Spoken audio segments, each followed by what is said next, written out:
And of course, for the American operation Wide Awake, not so long ago, it's an organization that contributes to developing and negotiating positive, progressive ways of being a Euro descendant today. I was teaching a class and there was this young American who asked me what to do about the fact that white supremacists are mining his Irish heritage. And I answered as best I could in that limited amount of time and space, but his question kind of stuck with me. So if you're still out there somewhere, or if other people might be interested, I'm just gonna try to give you a little bit more full answer. Now, I'm working with and bent towards the Nordic tradition, and boy, do we know the right-wing/Nazi problem. You know, it's such an overwhelming and constant condition that you're working from that a lot of people just seem to be denying it, actually, perhaps as a way of coping or something, telling themselves that they are unpolitical, for instance, and then they don't need to even think about it, deal with the problem. And this problem is, in fact, quite a lot bigger than it might appear to most people. The reason is that the world is broken, and an important part of the course is that white people are depending on living in modernity, a way of seeing the world that insists on the world being a dead exterior resource storage. And this is a system of abusive patterns that flow from that, that we can negotiate our culture away from through dialoguing with past culture. But this dialogue is closed down and effectively, marginalized if Euro-descendant traditional culture is encased in cultural associations with right-wing stuff that no sane, decent person will ever touch with a 10-foot pole. Right? Hence, the Nazi mining of Euro-descendant traditionalism is actually an urgent intersectional struggle in order to also deconstruct whiteness, actually, and produce culture of land connectedness and kinship with the living world for 500 million Euro-descendants. So it's a really important issue, actually. And here's my own story and kind of suggestions for how to at least begin resisting. It's probably only part of an answer, and other people might have other productive angles, but I think it does, give a bit of a beginning, perhaps. Some years ago, myself, Dr. Matthias Norvig, and the English scholar Ross Downing, primarily us, also a little bit of other folks around, but we started to think about what the fuck to do about the, as we saw it, advancing right extremist ownership of Nordic heritage. And I'll get back to exactly what we did. But first, I just want to describe to you the landscape that you are operating in if you're trying to bring left-wingers together around, well, probably any kind of project. So I'm just going to use the whiteboard here. So here you have socialists, and they are divided between anarchists and less anarchist, perhaps more Marxist, and they've been warring against each other since the Spanish Civil War, and they see each other as more evil than the fascists. Here we have the Wokians, who consider the socialists to be structural racists, and in turn the socialists accuse the Wokians of disregarding economic power symmetries as long as the pigmentation of the oppressor match the Wokian ideals. The Wokes probably have their own little infights, though it seems as though there's some sort of solidarity between anybody who is resisting normative subjectivities and these kind of things. The Wokes are probably also in a continuum with empowerment groups of different kinds, indigenous empowerment, decolonizing, black empowerment, and so on. Right? Then there are we have the feminists down here. They also have different groups and different consecutive waves, such as pro-sex feminists who do twerking as a feminist manifestation, and other feminists who want those ones shot against a wall, right? There are also the queer feminists somewhere in here, and there's some sort of rift between some specific queer feminists and some specific old school feminists. I barely know exactly what it's about. I just move as silently, as quickly as I can backwards towards the nearest exit whenever those fights take off, right? Then there are here perhaps the sustainability climate crew, which is in some sort of a continuity towards more sort of nature-based, biodiversity-oriented crew. Some of them are probably leaning towards ways of living, kind of off-grid sustainable living, food sovereignty, regenerative farming, permaculture, all these kind of things. They're probably not always aligned, these different agendas here, particularly not if you move all the way into perhaps animal rights or something like that, which can sometimes be a rather different agenda completely of its own. Then here we have what we could call spiritual people of sorts. They are probably a continuum towards what we could call perhaps fruitcakes, all kinds of crazy mavericks that don't fit perhaps in any particular categories here. And today there's even an interface here between New Age and actual outright sort of positions. There's this weird interface that has emerged today. I probably forgot somebody in this whole landscape here, but you sort of get the idea. Everybody's fighting, and being leftist is being critical. Being radical is being radically critical, and that means, as someone has pointed out, that when the left is shooting at the enemy, they are standing in a circle. You see, this is their guns here. Here we have the typical leftist battle formation, right? It should also be mentioned that probably all of these things, some of them flow together. Wokians would often also be feminists and into all kinds of things. And the socialists will often also be Wokians or into sustainability and so on. In this situation here, you also have general trends such as narcissism, radicalism,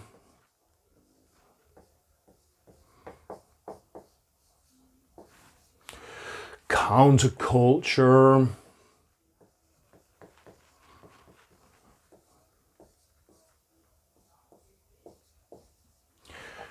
and borderline personality disorders of different kinds. There's a general trend today for like radical idiosyncratic narratives to basically lend their language to all kinds of psychiatric shit. Now the people that you're looking for to sort of unite into your project, here's the thing, they will be located all over this sort of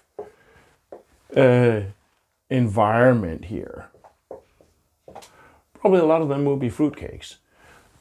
And some of them will be crazy, some will not be crazy, but just have very strong opinions about stuff.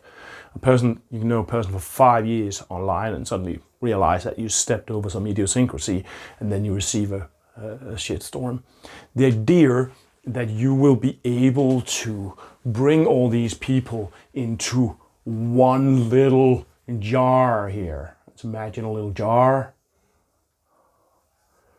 It has a lid and it's a little container and it has a label on it where there's a star that represents some sort of ideology. There's a party program and a manifesto and whatnot. It's not going to work.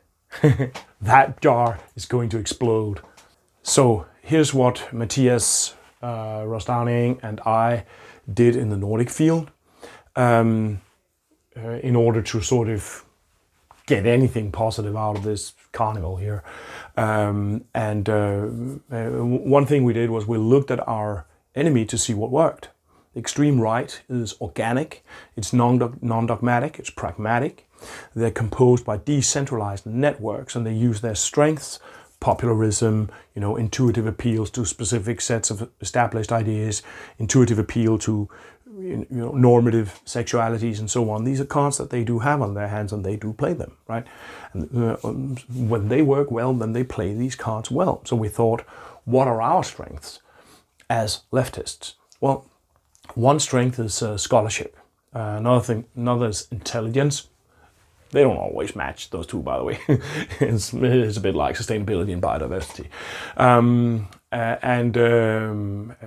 But these are classical strengths of the left. High intelligence and rootedness in millennia of reflection, when of course the left doesn't become hysterically idiosyncratic and start shooting at itself.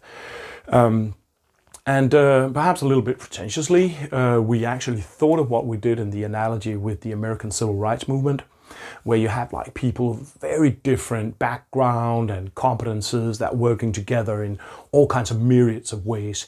You can have like a philosopher who will be working together with a musician who barely knows how to read, very different kinds of people linking together towards a common goal, right?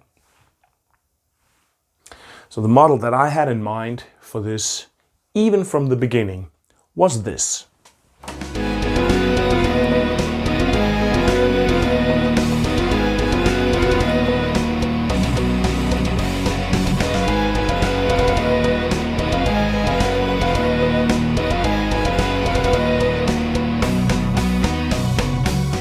The spider web, the pattern of creation, where people are linking with each other rather than trying to crawl into the same jar. In concrete terms, we formed some discussion forums, some for scholars exclusively, some for scholars and different kinds of producers of culture, and we ran rather strict cancel culture on those spaces. Who was included was really politically policed, but in itself it was only about getting people to talk, basically getting people exchanging ideas, building on all these connections and building these connections in the first place in order to start producing culture, in order to start producing knowledge, you could say. The weakness of much of the left wing is that it can only say no. It's absolutely based on critical deconstruction, for instance, deconstruction of power symmetries and power structures. But that also means that there's only breaking down, there's no building at all, unfortunately. And we want to reverse this completely doomed trend and actually start to produce positive thinking and dialogue. Some of this worked fine and some of it worked less fine and so on. But the main Facebook group that we made back then, we created a Facebook group for non-racist scholars with attachment to Nordic polytheism. That has run now for 7 years. And it's a very lively but rather small forum, about 170 individuals actually. And I think that's a good way to start. Create rooms for debate. Make them closed and make them dominated by fucking adults. Nobody can think, talk, or reflect if you simultaneously have to fight, some proud boys, QAnon drooling, climate denialists, nutballs, right? Or indeed, if you have to deal with hordes of overwoke 21-year-olds in lynch mob modes who are trying to overdo each other in portraying their moral superiority, right? We have a highly polarized political space today, and we actually need to control both sides. So Wokians are really important. They say really important things, but unfortunately their culture, their internet culture, has wavered further and further towards these very aggressive, almost like white nationalist styles of aggressive, idiotic behavior. And that needs to be, that sort of negative side of them needs to be kept in a short leash if you want a healthy, respect-based, anti-racist empowerment movement. Paradoxically, it should have been the very very purpose of it, but it's actually an a priori truth that you cannot build something, for instance empowerment, by only criticizing and saying no, so yeah, that's but when you're building up your network here, be strategic. Get the people who do know how to build some little organization here, the people who do that and who do it well, some corner of the landscape, In fact, this is a rather important thing to do, Boost your credibility in all the ways that you can. Establish voices, right? I've done this myself. Established a voice. All these here, the convergence point, and you can create a little voice that puts out ripples here. But I want to direct your attention to my friend Mathias Nordvik's podcast, the Nordic Mythology podcast, where he's talking basically to people all over the milieu and listening to them and chatting with him and chatting with them. And it's uncompromisingly anti-racist. It's such a good and effective way of operating, I'm just creating one little voice, and from my perspective, of course, it looks like this. From somebody else's perspective, it looks like that. One powerful node, this is also very much worth doing. But Mathias is basically working through the entire network using his weight and credibility as a senior scholar and as a nice guy to basically give everybody a voice. And I think it's a very effective and positive thing that he's doing there. So people is giving other people a voice, and he has probably made mistakes, in his collaboration there with Daniel Ferrand. But the entirety of what these guys are doing is a very powerful, I think, networking thing. An important thing about networking is synergies. Give stuff to people. Reciprocity is always your friend. If you're building up a platform, for instance, then people will start having an interest in being shared by, portrayed by you. Then you're giving people something, right? And that's a very positive thing. And here's an example of how I tried doing that myself. The Nordics area has always been howling and whining about how Nazis are mining our cultural heritage, but rarely anybody has really done anything kind of targeted about it, at least not that I've seen. And I did the following. I launched a very consistent and very worked through analysis of the raven flag, this Viking symbol of a raven on a flag, right? And that symbol had already been somewhat a little bit tainted, I think, by right extremism, but it hadn't been completely lost, like, say, the swastika. Swastika is lost, right? So I worked with professional graphic designers to help me make it so it looks powerful and strong, and I already had a little web shop, and before publishing it I liaised with good people all over the planet and sort of got them on board with the project of owning the raven flag, through this new and rather strong analysis. Strong enough, in fact, that I'll be presenting the research groundwork for it at the Aarhus Mythology Conference here in 2022. That's the most prestigious conference on Nordic myth. So if you launch something like that, very strong analysis with very strong graphic expression, professional people working on it, then you're putting out a powerful, materializing a powerful thing there. So I had the raven flag. I gave a lot of them away, to activists all over the planet, and told them, hey, give me some imagery back when you're using this in your activism, and I got some imagery back. You shared some of it on my profile, and the thing is that the people who are on board with this analysis, they thought it was cool and they wanted to use the raven flag, and they are then happy to be shared by me. So the people who vibe with my analysis, they share it, I share them, that enforces them, and it enforces the use of the raven flag, and it consolidates this as this new culture, and it consolidates also me, of course. And so there's this reciprocal operation where it's really the link with somebody else that's bringing the power, and it's super productive, right? And therefore it's also important to have a certain measure of tolerance. Like, you will sometimes think, what a shithead. But the thing is that we're all kind of shitheads sometimes, from some perspective. And people are not shitheads. They just sometimes act like that. And if you link with them in other ways, they can actually be good people. So it's also important to control your own judgmentalism a little bit. People might appear to you to be useless hoobleheads in some respects, but really valuable others in other respects. We are like that, So see the good in people, and that and the good in people is their potential for doing something in this network that you are building up. Struggle also to control your own narcissist tendencies. The more you can create away from yourself, the better, right? That very strong dynamism in that. Struggle to control your own idiosyncrasies.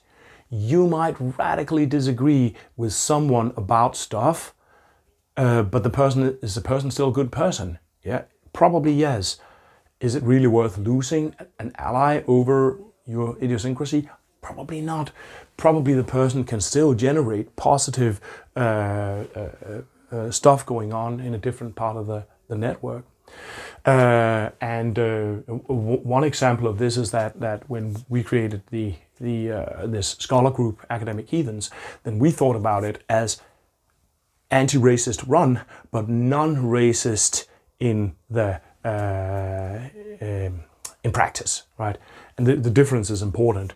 I actually agree with and I'm pretty sure Ross Downing and Matthias was the same. We agree with what's her name now, Angela something, the African-American activist, who says that it's not enough to not be racist. You have to be an anti-racist, because if you're just non-racist, you are in fact just building on systems that are already defined by racism. So you have to have an active edge against it. However, strategically, we thought we're not going to be able to reach people if we demand anti-racism. So we rested with non-racism, which is a very different demand actually. This was just a demand for inclusion in that group, But it's an example of like taking your own idiosyncrasy and pulling it a couple of steps backwards in order to basically for strategic reasons. Another recommendation, I think, is to not be afraid of economy and professionalizing. Some leftists, they're so fucking above everything that their feet don't touch the ground.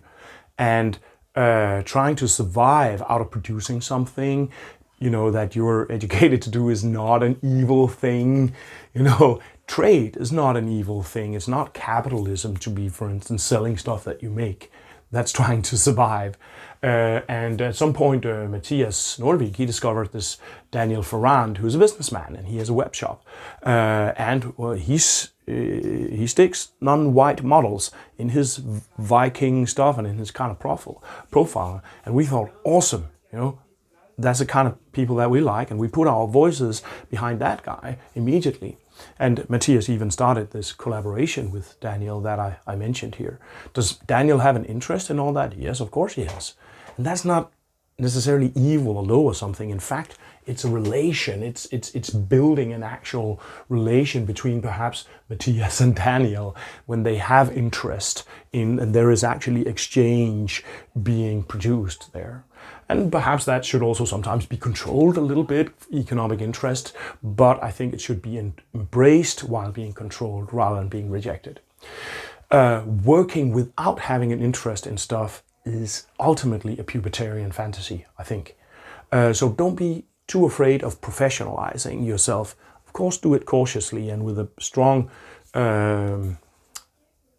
consciousness about what it is you're doing. But if you're working a contemporary career, you are working at a frenzied pace. But what if you make this your career, right? Then you can work on a frenzied pace on this. You move this from being a hobby to being your work. Now, one individual successfully doing that is a rather powerful thing. It's a rather powerful thing. I have almost succeeded in doing that with some backing from, the remnants of a socialist system in Denmark, and combining web shops and giving courses and online seminars and Patreon and these kind of things.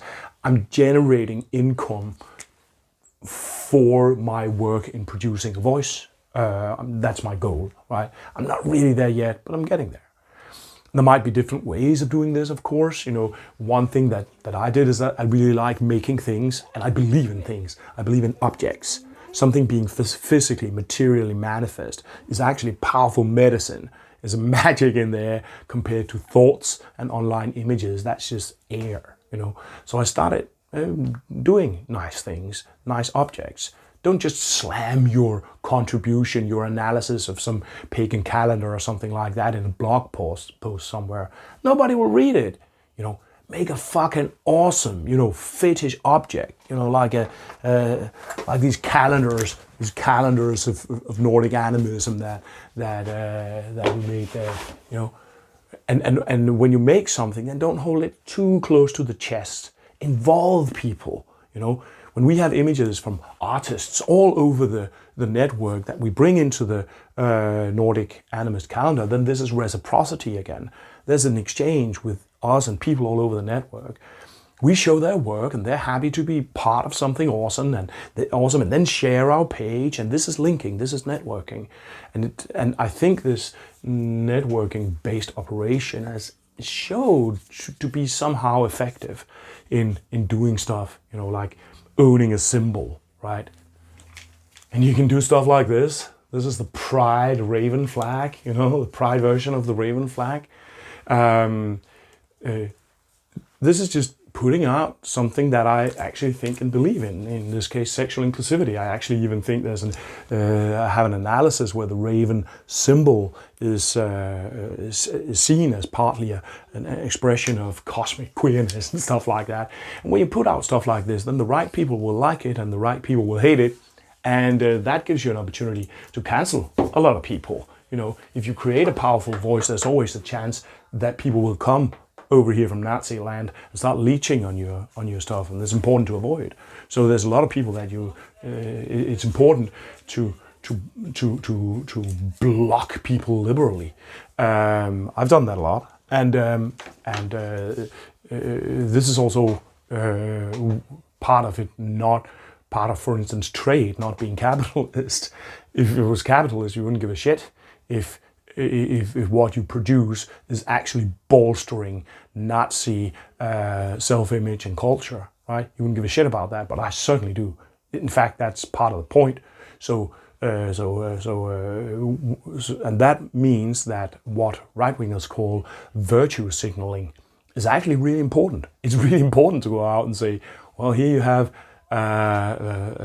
sexual inclusivity, and that's important actually in order to safeguard what you're doing here for basically being leached and mined by the wrong people. So yeah, that's my suggestion. Unless it is really, really your forte, and unless you have a very specific objective, or perhaps a local group or something like that you want to do, in those cases, definitely make organizations and all that. In fact, that's a really important thing to do that, because it is also embodied realness that somebody makes a local organization. However, if this is not your forte and you don't have this, then this networking is a really positive and powerful way of operating. Cool. So create networks, make debate rooms, include important people, police them, link people with each other. A connection that happens away from yourself and that you're not a part of, between two good people, is a real achievement, I think. Create voices, that give people stuff. Don't just criticize, and be strategic about posing your voice. Of course, you have to be strategic. You think the right wing is not being strategic? Of course, if you have an education, high education, you play that card. If you are an actual Nordic person with a Viking sounding name and shit, you play the fucking card, even in order to deconstruct it afterwards. You produce culture, producing culture. That's what will eventually bring the future, not just saying no to stuff or infighting in futile attempts to create little uniform groups that agree completely with you and all that. So yeah, I hope this was of some help. Thanks for listening, and see you around. My name is Rune Hjarnø Rasmussen.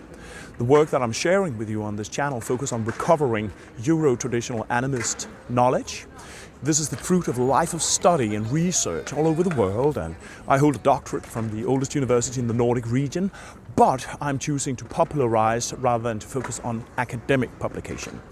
Conventional institutions, however, have yet to warm up properly to my perspective. So if you appreciate what I do, then please do consider that I also need to feed my family. For the price of less than 1 beer per month, you can become a Patreon supporter, or you can head over to my web shop and enter into exchange relation with me. You can also give single donations to my PayPal account, or if you have contact with someone that might help me project this incredibly important perspective to the world, then do drop me a PM. And remember also to clickety-click and subscribe, follow, share, comment and all that. Thank you very much.